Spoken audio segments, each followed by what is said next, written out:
Hello friend, नमस्कार।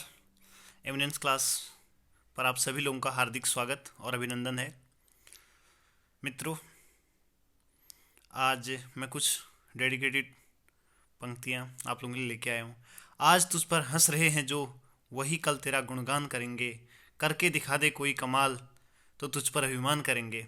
मित्रों, इन पंक्तियों के साथ मैं आज का पेपर नंबर 4 प्रारंभ कर रहा हूँ आप सभी लोगों के बीच। आज का जो पहला प्रश्न है, उत्तराखंड उत्तराखंड विद्युत निगम का गठन कब हुआ था। ठीक है ना, उत्तराखंड विद्युत निगम का गठन कब हुआ था। तो मित्रों, जो उत्तराखंड विद्युत निगम है इसका गठन आपका हुआ था 1 अप्रैल 2001 को। ठीक है ना, 1 अप्रैल 2001 को इसका गठन हुआ था।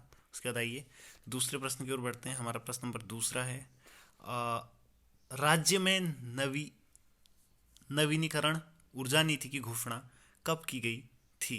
तो राज्य में नवीनीकरण ऊर्जा की जो घोषणा की गई थी वह 29 जनवरी 2008 को की गई थी। ठीक है ना, 29 जनवरी 2000, यानी कि इसका ए ऑप्शन सही है। यानी कि ऊर्जा के दो स्रोत होते हैं, जैसे कि आप सभी लोग जानते हैं, एक नवीकरणीय ऊर्जा के स्रोत होते हैं, एक अनवीकरणीय ऊर्जा के स्रोत होते हैं। तो ऊर्जा की जो नवीकरणीय ऊर्जा की से संबंधित नीति थी उसकी जो घोषणा की गई थी 29 जनवरी 2008 को यहाँ पे उत्तराखंड सरकार के द्वारा की गई थी। उसके बाद अगला प्रश्न, क्वेश्चन नंबर 3 है, टिहरी हाइड्रो डेवलपमेंट कॉरपोरेशन की स्थापना कब की गई थी। तो मित्रों, जो इसका सही आंसर है ये है आपका 12 जुलाई 1988 को, यानी कि टीएसडीसी की स्थापना 12 जुलाई 1988 को की गई थी। और यानी कि ये जो है टिहरी डैम से संबंधित है, जिसके द्वारा टिहरी डैम का पूरा कार्य किया गया था। दरअसल जो टिहरी डैम है वो जो है टिहरी गढ़वाल में, आप सभी लोगों को जैसा कि पता है, ये जो है भागीरथी तथा भिलंगना नदी के संगम पर स्थित है। और इसका जो डिज़ाइन तैयार किया गया था प्रोफेसर जेम्स ब्रून के द्वारा तैयार किया गया था। और इसका जो पूरा कार्य पूर्ण किया गया वो किसके द्वारा किया गया था, टीएचडीसी यानी कि टिहरी हाइड्रो डेवलपमेंट कॉरपोरेशन के द्वारा इसका काम किया गया था। और इसकी स्थापना 12 जुलाई 1988 को की गई थी। ठीक है ना। आइए मित्रों, अब हम लोग अपने अगले प्रश्न की तरफ को बढ़ते हैं। क्वेश्चन नंबर 4 है, power transmission corporation of India limited की स्थापना कब हुई थी। ठीक है ना, क्वेश्चन नंबर 4 है। तो मित्रों, इसका जो सही आंसर है 1 जून 2004 को। कब हुई थी, इसका ए ऑप्शन सही है, 1 जून 2004 को जो है इसकी स्थापना की गई थी। उसके बाद हम अगले प्रश्न की ओर बढ़ते हैं। केंद्र ने पंचक्की को लघु उद्योग का दर्जा कब दिया गया। पंचक्की यानी कि पानी से चलने वाली जो चक्की है, तो उसको लघु उद्योग का दर्जा किस वर्ष दिया गया था। तो इसका सही आंसर है मित्रों सी, अप्रैल 2001 में जो है लघु उद्योग का दर्जा दिया गया था। उसके बाद आइए अगला है छठा, किरमोली जल विद्युत परियोजना किस नदी पर अवस्थित है। ठीक है ना, या किस नदी पर स्थित है। तो इसका जो सही आंसर हो जाएगा आपका जो क्वेश्चन नंबर 6 का ए, सूखीगाड़ नदी पर अवस्थित है। ठीक है ना। उसके बाद प्रश्न नंबर 7वां, ग्लोगी जल विद्युत परियोजना से विद्युत उत्पादन की शुरुआत कब हुई थी। क्वेश्चन नंबर 7वां है। तो इसका सही आंसर है बी, दिसंबर 1912 में। ठीक है ना, कब हुई थी, दिसंबर 1912 में हुई थी। ठीक है, बी ऑप्शन इसका सही है। उसके बाद हम आगे बढ़ते हैं। प्रश्न नंबर 8वां, राज्य के सभी परिवारों का कम से कम एक खाता खोलने के लिए कब 100% वित्तीय समावेशन योजना प्रारंभ की गई थी। क्या 100% वित्तीय समावेशन योजना प्रारंभ की गई थी, यानी कि किस वर्ष प्रारंभ की गई राज्य सरकार के द्वारा। तो इसका सही आंसर है ए, 2006 में। ठीक है ना, वर्ष 2006 में 100% वित्तीय समावेशन योजना प्रारंभ की गई थी राज्य सरकार के द्वारा। उसके बाद प्रश्न नंबर 9वां है, मूल्य संवर्धित कर यानी कि वेट, वैल्यू एडेड टैक्स जिसे आप लोग बोलते हैं, प्रणाली में कुल कितनी दरें हैं। तो वेट में अगर हम लोग बात करें तो वेट में जो है कुल कितनी दरें थी, 3 दरें विद्यमान थी। ठीक है, आइए हम अगले प्रश्न की ओर बढ़ते हैं। प्रश्न नंबर 10वां, जीएसटी उत्तराखंड में कब लागू हुआ था। जीएसटी यानी कि goods and service tax Uttarakhand में जो है लागू हुआ था आपका,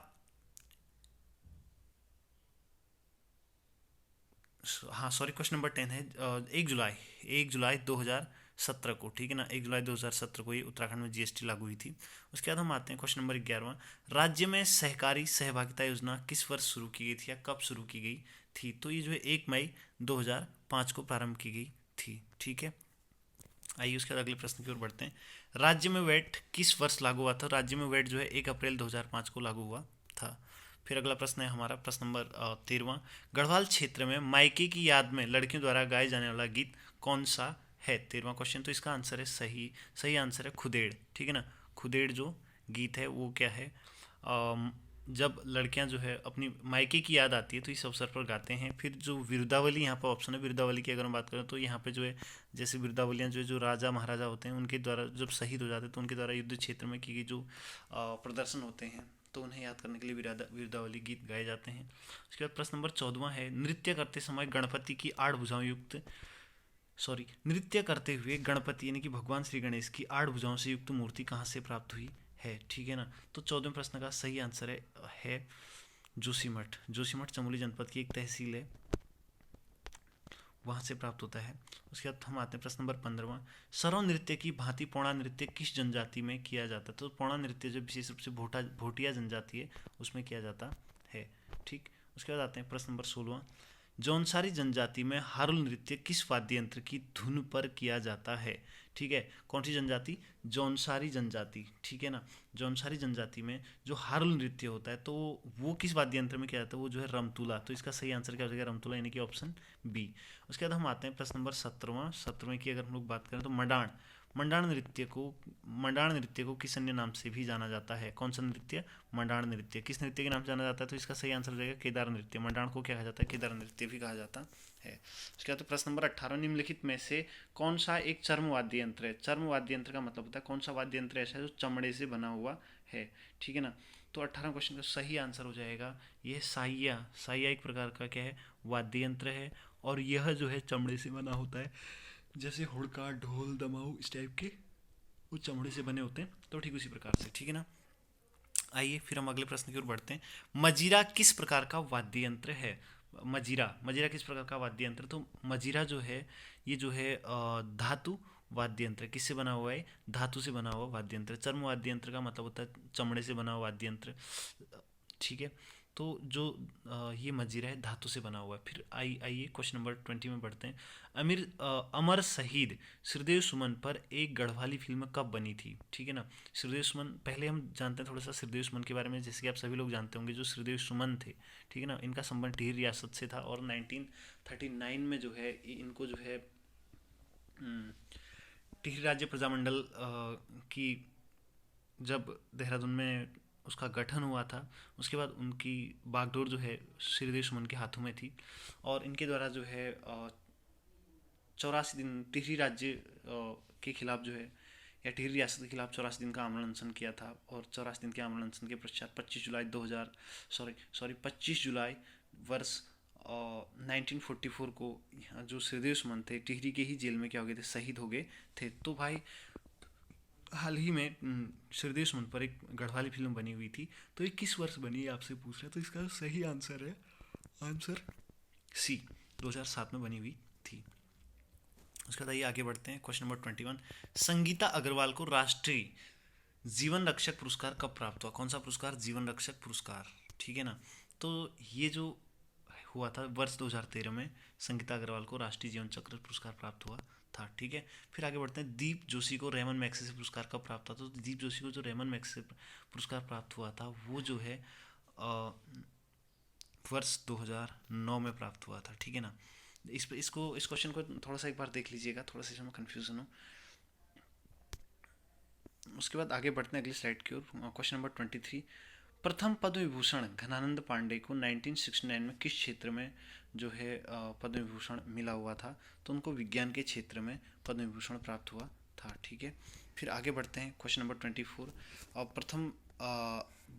प्रथम राष्ट्रीय वीरता पुरस्कार हरीश राणा को किस वर्ष प्राप्त हुआ था? ठीक है ना। क्वेश्चन नंबर 24, तो 24 का सही आंसर हो जाएगा वर्ष 2003 में। कब प्राप्त हुआ था? वर्ष 2003 में हरीश राणा को राष्ट्रीय वीरता पुरस्कार प्राप्त हुआ था। ठीक। उसके बाद आइए आगे बढ़ते हैं। क्वेश्चन नंबर 25, एवरेस्ट पर चढ़ने वाले उत्तराखंड के सबसे कम उम्र के व्यक्ति कौन हैं? ठीक है ना। तो ये जो हैं विनोद गोसाई जो उत्तराखंड से एवरेस्ट पर चढ़ने वाले सबसे कम उम्र के व्यक्ति हैं। फिर अगला क्वेश्चन आता है, हंसा मनराल को द्रोणाचार्य पुरस्कार कब प्रदान किया गया था? तो हंसा मनराल को जो द्रोणाचार्य पुरस्कार है इन क्वेश्चन नंबर 26 का जो सही आंसर हो जाएगा 2001। ठीक है। 2001 में हंसा मनराल को द्रोणाचार्य पुरस्कार प्राप्त किया गया था, मतलब दिया गया था इन्हें। अब क्वेश्चन नंबर 27 कह रहा है कि किसे किंग ऑफ कुमाऊं यानी कि कुमाऊं का राजा किसे कहा जाता है? तो कुमाऊं के जो कमिश्नर थे हेनरी रैमजे, जो कि 1857 की क्रांति के समय भी जो है कुमाऊं के कमिश्नर रहे हैं, और सबसे सर्वाधिक लंबा कार्यकाल कमिश्नर के रूप में उनका ही रहा है। तो हेनरी रैमजे को किंग ऑफ कुमाऊं के नाम से जाना जाता है। फिर अगला क्वेश्चन आता है, क्वेश्चन नंबर 28, रैमजे द्वारा तराई इंप्रूवमेंट फंड यानी कि तराई विकास कोष की स्थापना कब कराई गई थी, यानी किस वर्ष जो है तराई विकास कोष की स्थापना हेनरी रैमजे के द्वारा कराई गई थी। तो मित्रों इसका सही आंसर हो जाएगा 1883 में हेनरी रैमजे के द्वारा तराई विकास फंड या कोष की स्थापना कराई गई थी। फिर कह रहे हैं 29 क्वेश्चन है, कमिश्नर ऑफ हिल्स किसे कहा जाता है, कमिश्नर ऑफ हिल्स किसे कहा जाता है। तो इसका जो सही आंसर हो जाएगा, ये जो हेनरी रैमजे को पहाड़ों का कमिश्नर है, कमिश्नर ऑफ हिल्स के नाम से भी जाना जाता है। ठीक है, फिर आगे आते हैं क्वेश्चन नंबर 30, पादरी विलियम बटलर ने नैनीताल में कब भारत के प्रथम मेथोडिस्ट चर्च की स्थापना की थी। क्वेश्चन नंबर 30 है, 30 का सही आंसर हो जाएगा 1858 में। ठीक है ना, 1858, यानी कि इसका डी ऑप्शन सही है। फिर आगे बढ़ते हैं हम लोग, क्वेश्चन नंबर 31, रैमजे के समय नैनीताल में सेंट मैरी कॉन्वेंट स्कूल की स्थापना कब की गई थी। ठीक है, तो 31 का जो सही आंसर हो जाएगा 1878, यानी कि सी ऑप्शन सही है, 1878 में सेंट मैरी स्कूल की स्थापना हेनरी रैमजे के काल में हुई थी। ठीक है, तो भाई आगे बढ़ते हैं, अगला क्वेश्चन है आपका, हेनरी रैमजे के द्वारा रामनगर शहर की स्थापना कब की गई थी। क्वेश्चन नंबर 32 है, तो इसका आंसर है सही आंसर है 1850, ए ऑप्शन सही है इसका। 1850 में हेनरी रैमजे के द्वारा रामनगर शहर की स्थापना की गई थी। उसके बाद आइए बढ़ते हैं,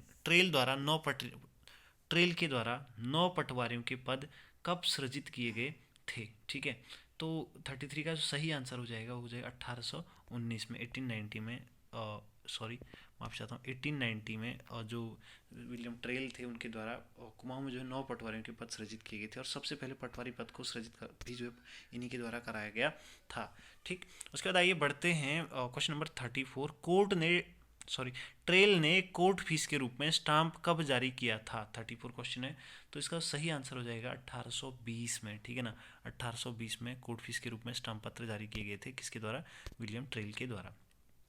ठीक है, ट्रेल को जो है कुमाऊं का प्रथम वास्तविक कमिश्नर भी कहा जाता है। ठीक है, और फिर अगले प्रश्न की ओर बढ़ते हैं, भारतीय स्वतंत्रता के समय कुमाऊं कमिश्नर कौन थे, यानी कि जब भारत आज़ाद हो रहा है 1847 में, तो उस समय कुमाऊं के कमिश्नर कौन थे। तो डब्ल्यू फिनले। ठीक है, डब्ल्यू फिनले जो है स्वतंत्रता के समय भारत कुमाऊं के कमिश्नर थे। फिर अगला है क्वेश्चन नंबर 36, जागभूत धारा कहाँ स्थित है। 36 का जो सही आंसर हो जाएगा और ये है चमोली में। ठीक है, जागभूत धारा कहाँ पे है, चमोली जनपद में स्थित है, जो कि चमोली जनपद की अगर मैं बात करूँ तो यह जो है उत्तराखंड में क्षेत्रफल की दृष्टि से उत्तराखंड का सबसे बड़ा जिला है, और यहाँ पे बद्रीनाथ मंदिर भी स्थित है, और पंच प्रयागों में से 3 प्रयाग यहीं पे को स्थित हैं। जैसे आप एक क्रम से देखेंगे तो ऊपर से विष्णुप्रयाग हो गया, नंदप्रयाग हो गया, कर्णप्रयाग, ये कहाँ पे स्थित है, चमोली जनपद में ये अवस्थित हैं। फिर अगला क्वेश्चन नंबर 37 आता है। 37 में कह रहा है कि खटपनिया ताल कहाँ स्थित है। कौन सा ताल, खटपनिया ताल। तो मित्रों खटपनिया ताल भी कहाँ पे को स्थित है, ये भी जो है चमोली में अवस्थित है, चमोली जनपद में। ठीक, फिर अगला आता है, पुरौला को किस नदी का वरदान कहते हैं। तो इसको जो कमल नदी या कमल गंगा का वरदान किसे कहा जाता है, पुरौला को। पुरौला एक जो है प्रागैतिहासिक कालीन स्थल है, यहाँ से जो है PWG पेंटेड ग्रेवेयर की यहाँ से प्राप्ति हुई थी। तो ये किसके किनारे है, कमल गंगा के किनारे स्थित है, और ये उत्तरकाशी में अवस्थित है। फिर अगला क्वेश्चन नंबर 39 है। 39 पूछ रहा है, सुयाल नदी किस नदी की सहायक नदी है, यानी कि यहाँ पे थोड़ा सा क्वेश्चन को अलग तरीके से पढ़ेंगे। निम्नलिखित में से कौन सी सुयाल नदी की सहायक नदियाँ हैं या है। तो यहाँ पे कौशल्या, कोशी या कोशिला जो है किसकी सहायक मतलब माफी चाहता हूँ, सुयाल नदी किस नदी की सहायक नदी है। तो यहाँ पे कौशल्या, कोशी और कोशिला और उपरोक्त सभी। तो देखिए जो कौशल्या है, कोशी है, कोशिला है, वो तीनों जो है एक ही नदी के नाम है। ठीक है ना, तो ये सुयाल नदी जो है किसकी सहायक नदी, उपरोक्त सभी, इसका सही आंसर मतलब डी हो जाएगा।